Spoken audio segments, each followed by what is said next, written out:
Paz ao Senhor, irmãos. Vamos continuar na nossa leitura bíblica diária, livro de Romanos, capítulos 11, 12 e 13. Então eu pergunto, será que Deus rejeitou o seu próprio povo? É claro que não. Eu mesmo sou israelita, descendente de Abraão e membro da tribo de Benjamim. Deus não rejeitou o seu povo que ele havia escolhido desde o princípio. Vocês sabem muito bem o que as escrituras sagradas dizem. Naquele trecho em que Elias acusa o povo de Israel diante de Deus, Elias diz assim: Senhor, eles mataram os teus profetas e destruíram os teus altares. Eu sou o único que sobrou e eles estão querendo me matar. O que foi que Deus disse a ele? E ele disse: Eu guardarei para mim 7.000 homens que não adoraram o Deus Baal. A mesma coisa também aconteceu agora. Isto é, por causa da graça de Deus, ainda existe um pequeno número daqueles que ele escolheu. Essa escolha se baseia na graça de Deus e não no que eles fizeram. Porque se a escolha de Deus se baseasse no que as pessoas fazem, então a sua graça não seria verdadeira graça. E isso quer dizer que não foi o povo de Israel quem encontrou o que estava procurando. Quem encontrou foi apenas um pequeno grupo que Deus escolheu. Os outros não quiseram ouvir o chamado de Deus, como dizem as Escrituras Sagradas. Deus endureceu o coração e a mente deles. Deu-lhes os olhos que não podem ver, os ouvidos que não podem ouvir até o dia de hoje. E Davi disse: Que nas suas festas eles sejam apanhados e enganados, que eles caiam e sejam castigados. Ó Deus, faze com que eles fiquem cegos e fiquem sempre curvados debaixo do peso das suas dificuldades. Agora eu pergunto: quando os judeus tropeçaram, será que eles caíram para nunca mais se levantar? É claro que não. Mas por que eles pecaram? A salvação veio para os não-judeus, para fazer com que os judeus ficassem com ciúme deles.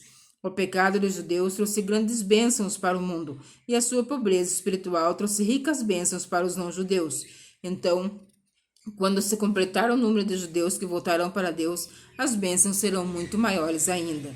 Agora estou falando a vocês que não são judeus. Enquanto eu for o apóstolo dos não-judeus, terei orgulho do meu trabalho. Talvez eu possa fazer com que os que são da minha própria raça fiquem com ciúmes, e assim seja possível salvar alguns deles. Porque quando os judeus foram rejeitados, o resto do mundo se tornou amigo de Deus. O que acontecerá então quando eles forem aceitos? Os que estiverem mortos receberão a vida? Pois se o primeiro pão assado depois da colheita é dedicado a Deus, isso quer dizer que todos os outros pães também são dedicados a Ele. E se as raízes de uma árvore são oferecidas a Deus, os galhos também são dele. Alguns galhos da oliveira cultivada foram quebrados e um galho de oliveira brava foi enxertado nela, pois vocês, os não-judeus, são como aquela oliveira brava e agora tomam parte na força e na riqueza espiritual dos judeus. Portanto, vocês não devem desprezar os galhos que foram quebrados. Como é que vocês podem estar orgulhosos? Vocês são somente galhos. Não são vocês que sustentam a raiz. É a raiz que sustenta vocês. Porém, vocês dirão: sim, mas os galhos foram quebrados a fim de darem lugar para nós. Isso é verdade, mas lembrem que eles foram quebrados porque não creram. No entanto, vocês continuam na oliveira porque crerem. E não tenham orgulho disso. Pelo contrário, tenham medo. Se Deus não deixou de castigar os judeus, que são como galhos naturais, vocês acham que ele vai deixar de castigar vocês? Vejam como Deus é bom e também é duro. Ele é duro para os que caíram. É bom para vocês, se continuarem sempre confiando na bondade dele. Senão, vocês também serão cortados. E se os judeus abandonarem a sua descrença, serão enxertados na oliveira cultivada, pois Deus pode enxertá-los de novo. Vocês, os não-judeus, são como aquele galho de oliveira brava que foi cortado e enxertado contra a natureza, na oliveira cultivada. Os judeus são como essa oliveira cultivada. Portanto, para Deus será muito mais difícil enxertar de novo na própria árvore deles esses galhos quebrados. Meus irmãos, quero que vocês conheçam uma verdade secreta, para que não pensem que são muito sábios. A verdade é esta: a teimosia do povo de Israel não durará para sempre, mas somente até que o número completo de não-judeus venha para Deus. É assim que todo o povo de Israel será salvo, como dizem as Escrituras. O Redentor virá de Sião e tirará toda a maldade dos descendentes de Jacó. Eu, o Senhor, farei esta aliança com eles quando tirar os seus pecados. Os judeus rejeitaram o evangelho e por isso são inimigos de Deus. para o bem de vocês, os não-judeus. Mas pela escolha de Deus, eles são amigos dele, por causa dos patriarcas, porque Deus não muda de ideia a respeito de quem ele escolheu e de quem ele escolhe e abençoa. Mas no passado, vocês que não são judeus desobedeceram a Deus. Porém, agora vocês receberam a misericórdia de Deus por causa da desobediência dos judeus. Assim, por causa da misericórdia que vocês receberam, os judeus agora desobedecem a Deus, para que eles também possam receber agora a misericórdia dele. Pois Deus fez com que todos se tornassem prisioneiros da desobediência, a fim de mostrar misericórdia a todos. Como são grandes as riquezas de Deus, como são profundos o seu conhecimento e a sua sabedoria. Quem pode explicar as suas decisões? Quem pode entender os seus planos, como dizem as Escrituras Sagradas? Quem pode conhecer a mente do Senhor? Quem é capaz de lhe dar conselhos?